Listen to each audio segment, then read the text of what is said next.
Hello guys, how are you getting on? My name is Aaron Kelly and welcome back to another Euro 2020 video. Before we get into anything, thank you guys so much for the support on the most recent goal recreations episode that went out yesterday. The support has been absolutely overwhelming and I can see that these types of videos are the ones that you guys enjoy the most, and that makes me very happy because they're actually my most popular videos to make in my own eyes as well. So it's good all around. We've got another one coming out towards the end of the week and there'll be one more Euros recreations before the end of the competition. Also subscribe to the channel if you're new. We're trying to hit 500 before the end of the Euros, as unlikely as it is at this point. But yeah, subscribe anyway so you don't miss out on any new content. We've got a lot more coming towards the end of the summer. Without further ado, let's get into talking about the Euro 2020 quarterfinals. We now know who is going to be playing in the last four starting from tomorrow, and the first team that qualified was Spain. They beat Switzerland by 3-1 on penalties after a 1-1 draw in normal time. An own goal by Zakaria got things underway via the shot from Jordi Alba, and a second half goal from Xherdan Shaqiri made it 1-1. There was a very harsh red card for Switzerland in amongst all of that chaos. The game went to penalties and they were some of the worst, most nervous penalties I think I've ever seen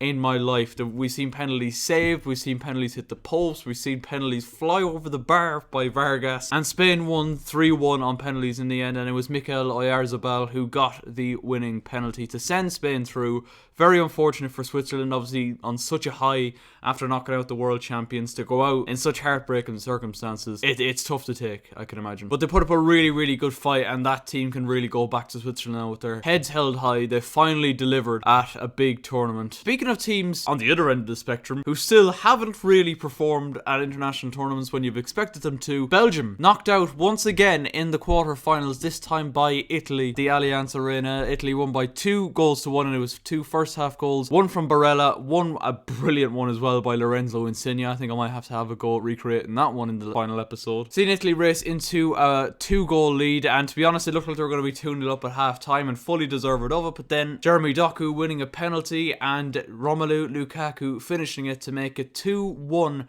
to Italy. But they never really looked like losing it in that second half, to be honest. Belgium really threatened, and it was a very disappointing performance. Some of their bigger players didn't really show up. Kevin De Bruyne played. Should he have? Probably not. Probably wasn't 100% fit, but in these kind of knockout games he was probably willing to put it all on the line and try his best to perform at the Kevin De Bruyne levels we know he's capable of. But Italy were brilliant and they could have easily won this game by more. Bonucci had one ruled out. Immobile had a couple of chances and he had an absolute stinker. He also recovered from an incredible life-threatening injury just before the Nicolo Barella goal. Have a look at this.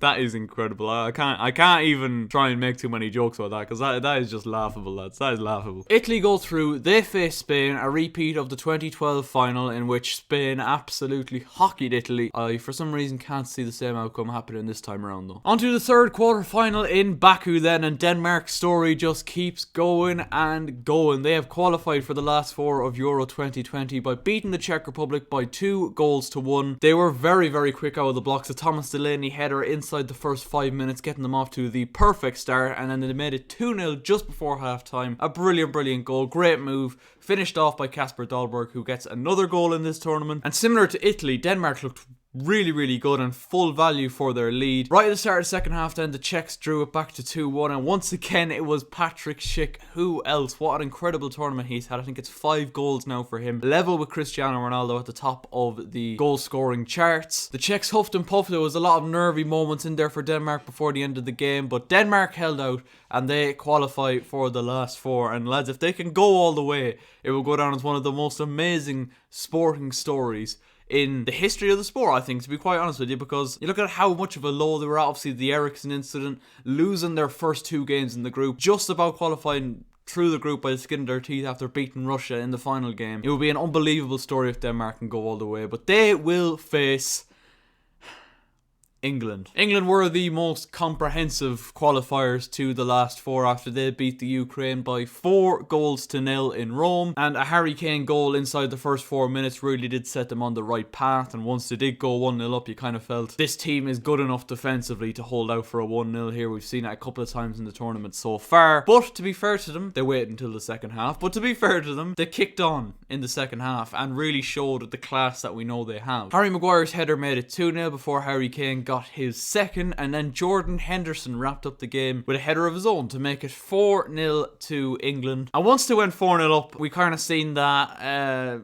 lack of urgency that we seen towards the end of the first half really creep back into England's game. And it didn't really matter because Ukraine stopped playing after England went 4-0 up, and I kind of felt bad for them. They just wanted the final whistle to be blown early. But the scary thing about this England team is there is still more in them, if that makes sense. Jadon Sancho made his first start, obviously celebrating his move to Manchester United. Mason Mount was back in the team as well, and even Raheem Sterling. A lot of them were a little bit quiet on the day. Harry Kane has fully grown into this tournament and he's absolutely smashing in the goals. But that's the thing with this England team. England and Italy, I think, are the two most convincing teams in this tournament, because you feel like when they do go in front, they're good enough defensively to keep out their opposition. With Italy, you're looking at the likes of Chiellini, Bonucci, Di Lorenzo. Obviously Spinazzola suffered a horrific injury, so will miss the rest of the tournament. But even when the opposition does get shots off, Donnarumma has made some unbelievable stops in this tournament. Even in this game against Belgium, he made some great saves. I remember one in particular off the left peg of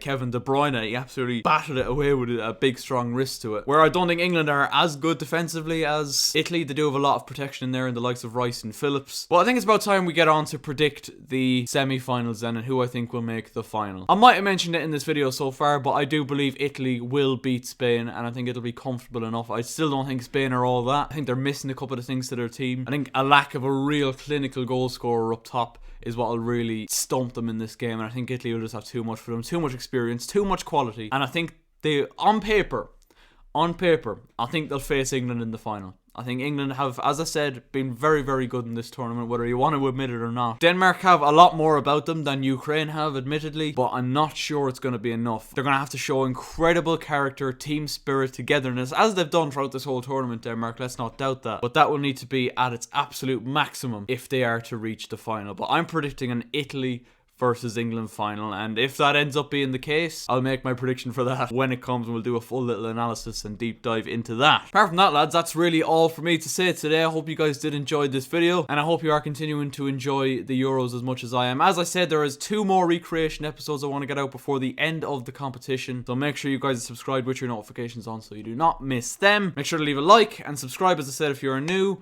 and I will see you next time. Take care and good luck.